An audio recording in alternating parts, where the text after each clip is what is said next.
Greetings from fabulous Las Vegas, Nevada. I'm Dr. Francis Joseph Carlton III, and this is part of a celebration of Constitution Day 2024 from the College of Southern Nevada. I teach there in the Department of Social Sciences, and I teach for the Political Science program. All right, so I'm here today to talk to you a little bit about the Constitution. And specifically, I want to talk about the Second Amendment, the right to keep and bear arms, and a Supreme Court decision that came down in 2024 called U.S. v. Rahimi. And I want to, but to tell that story, I need to tell this story first. So in 2008, in a precedent-setting decision called District of Columbia v. Heller, the court ruled for the first time that the right to keep and bear arms is a universal right held by American citizens who are of adult age. It's universal. Because prior to that, the assumption had been that it was only protective of the right to keep and bear arms for those who were part of well-organized state militias like the Nevada National Guard. So in that sense, the Second Amendment wasn't terribly meaningful. Right? So few of us are members of National Guard units. But that all changed in 2008, right, where the right becomes understood to be universal. And then, right, that was District of Columbia, so that's a federal jurisdiction. That was then applied to the states 2 years later in McDonald v. Chicago, 2010. Right, part of this larger process of what's called selective incorporation, right?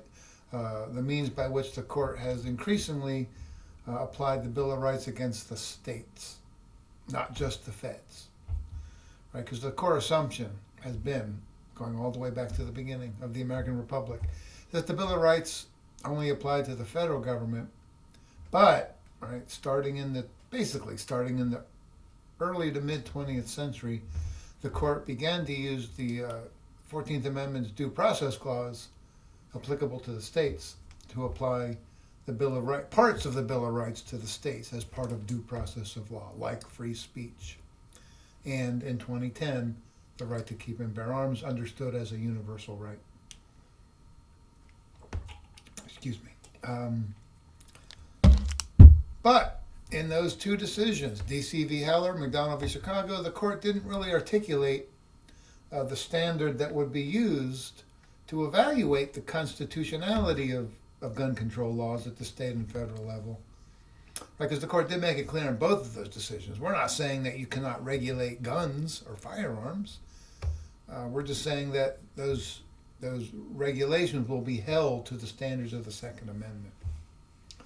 Sort of begging the question of what exactly that meant. Because often the court comes up with tests to apply the Constitution to particular cases, or particular laws, particular regulations. And so what the lower federal courts did was they said, well, we're going to use what we're going to call a reasonableness test. And it gets a little bit into the weeds that I'm not going to get into here, but basically they said, look, like any other right to keep and bear arms is not unqualified. No right is absolute. All rights have boundaries. All rights come with responsibilities. And the court said, we're going to use a sort of a balancing test. Yes, the right to keep and bear arms is universal, but we're still going to uphold gun control laws that we believe to be reasonable. So that's where we were, heading into U.S. v. The case of Bruen. The case of Bruen in 2022. And in Bruen, the court looked at a state law in New York. And in Bruen, the court said, we're going to strike this state law down. We need not go into the particulars of that law. We're going to strike it down using not a reasonableness test, but the test of original intent. Right? Sort of the holy grail for legal conservatives, right, has been original intent.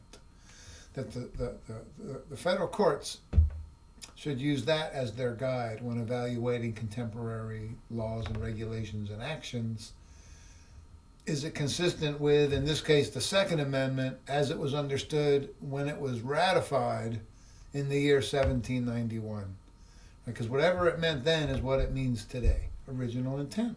Right? It's controversial legal theory, but the court right currently is dominated by Republicans, conservatives, so they've made a lot of progress recently, sort of adopting some form of original intent to guide their decision making.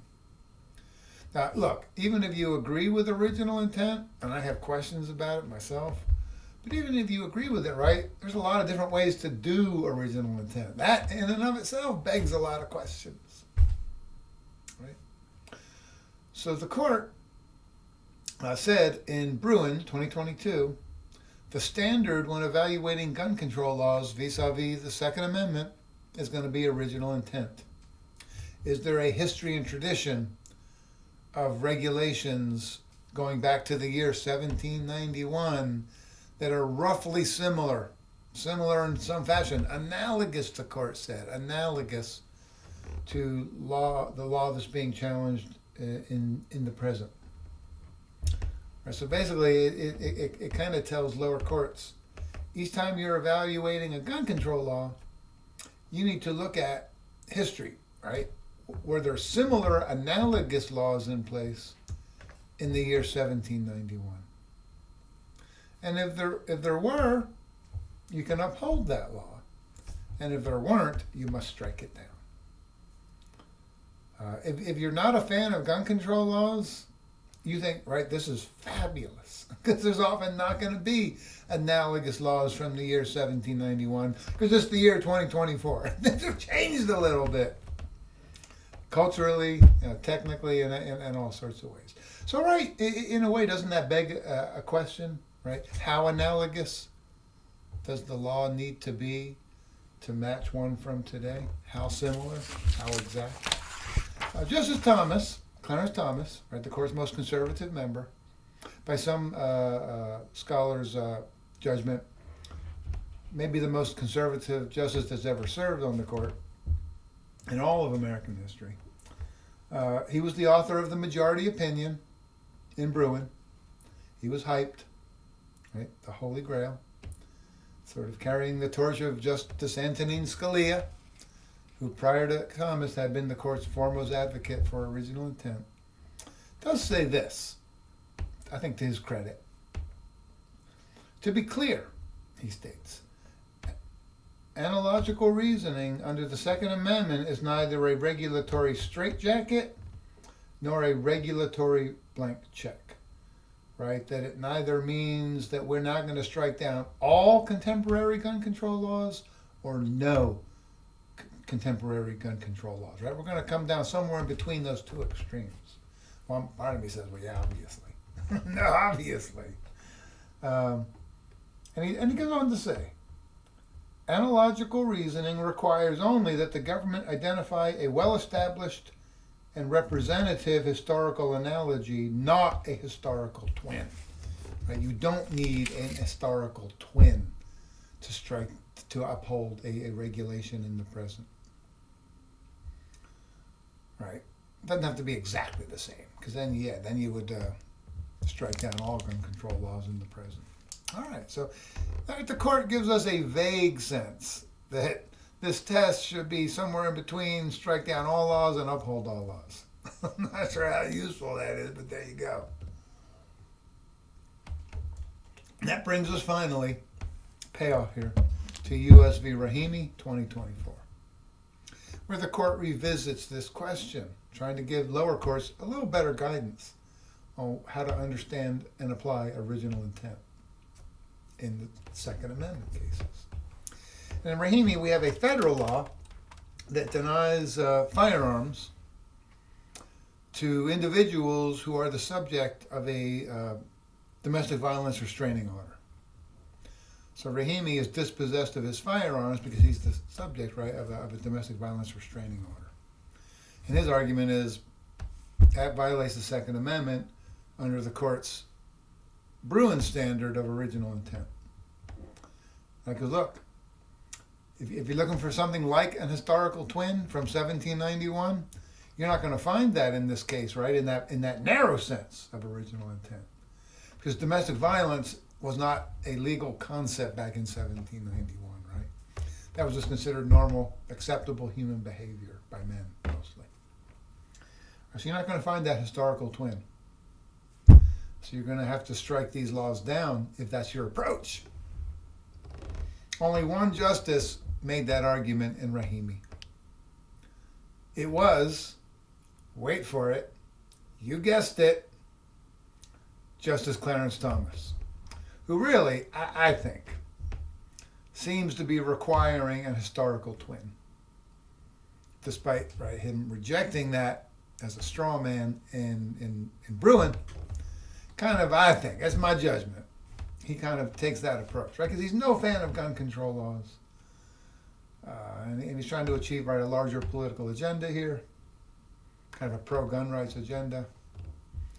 And he thinks the court in Rahimi gets it wrong because his 8 colleagues, including his 5 Republican colleagues, they go the other way and say, yeah, if you're looking for an historical twin, you're not going to find it. But there is in a looser sense, there are analogic laws from 1791 that look a lot like this one in the present. That there is a history and tradition going back to 1791 of governments denying firearms to dangerous people deemed dangerous. Right. Domestic violence abusers, no, because again, that wasn't a legal concept back then. But dangerous people deemed dangerous, yes. So the court tries to clarify here as best they can, because original intent is such a broad concept. It could have so many different meanings. But the court does provide some guidelines here to clarify Bruen, right? And not in a way that makes the author of the Bruen decision happy at all, Clarence, but rather taking a broader approach that will give the court the ability to uphold gun control laws if there is an analogic law or regulation from 1791, understanding that concept broadly. Not the requirement of an historical twin, but broadly analogous. Right? So they're basically, I think, sort of adopting sort of a looser version of original intent. Which honestly, as someone myself who's pretty critical of original intent, that to me makes that concept a little more acceptable, because they're using it in a broader sense than sort of the Thomas approach of requiring, I think, an historical twin. All right, so the court's understanding of the Constitution is always changing; it's always evolving, and hopefully I provided a window into thinking about the evolution of the court's Second Amendment jurisprudence through the cases of D.C. v. Heller, Chicago v. McDonald, Bruen, and U.S. v. Rahimi, 2024. Thanks all.